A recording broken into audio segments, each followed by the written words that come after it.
Tahasang itinanggi ng Israel kahapon, October 16, ang pagkakaroon ng deklarasyon ng ceasefire sa Southern Gaza upang pahintulutan ang mga dayuhan na makalikas sa kinubkob na Palestinian territory at makapagpasok ng tulong mula sa ilang bansa.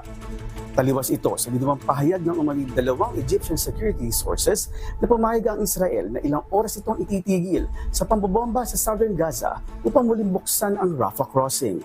Ang Rafah Crossing ay ang border ng Gaza sa Egypt.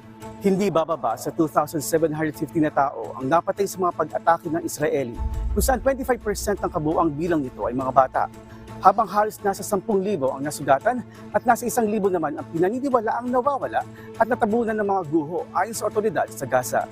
Nananawagan naman ng Estados Unidos sa mga mamamayan nito na nasa Gaza na lumapit sa crossing upang makalikas. Samantala, hindi pa rin malinaw kung kailan magkakaroon ng kasunduan ng ceasefire upang maihatid ang daang-daang tonelada ng tulong na mula sa ilang mga bansa na kasalukuyang naiipit sa Egypt. Axis Salem, UNTV News and Rescue. Diyos ang aming sandigan, serbisyo publiko ang aming pinahahalagahan.